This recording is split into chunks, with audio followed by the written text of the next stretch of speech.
to the political breakup that's looking more like just a break this morning, with the Nationals agreeing to hit pause on their coalition split after the Liberals put forward an offer to discuss their 4 policy demands to stay together. If they agree to them all, the coalition is back on. If not, the Nationals say they will walk away. But the will they, won't they saga that has dominated Canberra is starting to look a bit more like a sitcom. She wants me to take responsibility for everything that went wrong in our relationship.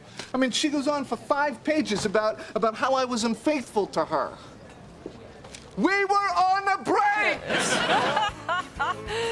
Yeah, you guess who that was. For their take, let's bring in commentator Cath and Luke Bona from the Bona-fide podcast. Good morning, Cath. Morning. Do you think the coalition can be friends again? Oh, who knows? That is a perfect sitcom. I feel like I'm in Year 12 again, with your best friend breaking up and you join in on the whinging and the backstabbing, and 2 days later they're like, oh no, we're back together, and you go, oops, I take all that back.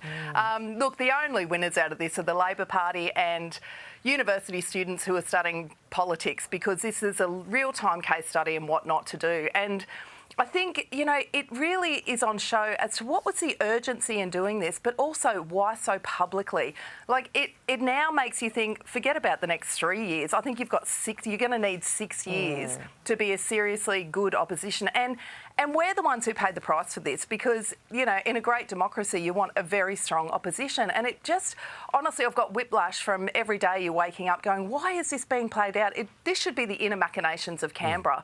And also, just on a really, there's something that's irking me about Susan Lees was burying her mother, and Barnaby Joyce, one of the most experienced Nats there, is undergoing surgery. Why? What was the rush to do this so publicly? Stop and think and take time to reflect. We all sent you a message.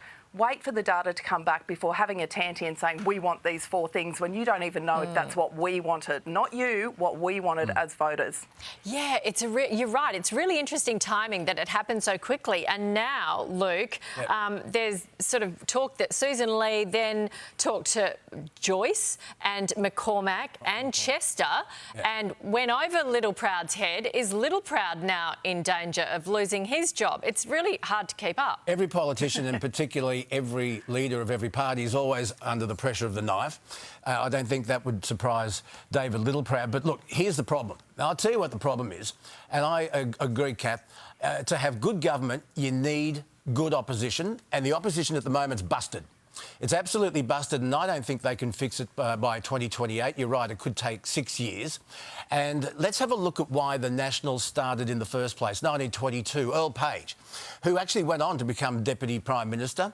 And why? Because they were a Conservative party, but they brought country and regional issues to the national agenda. And that's what's got to happen. The Libs cannot win the next election or the one after that without the Nats and a coalition. And they've got to look at their policies. I think this is one about personalities, but also about policies like net zero and other issues. When I was on the Triple M network, I was very lucky to have about 71 transmitters to play with, and I heard from people in regional Australia. They're worried about the price of petrol. They're worried about the price of power and not having 2 or 3 power companies to be able to negotiate with. They're worried about teachers coming to regional areas, doctors, all that sort of stuff. That's what concerns them. And the Libs cannot win like Menzies could. Bob Menzies could have won an election without the help of the Nats, but he kept them on board because he knows that they gave them a regional voice on that national Conservative agenda. Look, families fight.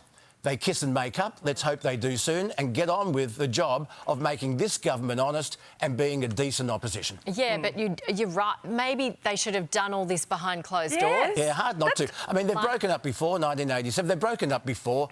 These things happen. They get that stuff out of the way. But I tell you what, it's given the current government 2 oppositions. Yeah. Yeah, but you can't help but wonder as well whether this was part of the problem. We all thought, you're not listening to us. And again, so quickly, the arrogance of playing out this Canberra bubble without saying, like Susan Lee saying, we just want to review, we want to listen. Now, whether they do or whether they don't, whatever. But that's what you want to hear after such an overwhelmingly disastrous result. You don't go on the listening tour and have your stuff in your kit pocket that you're not listening to. Exactly.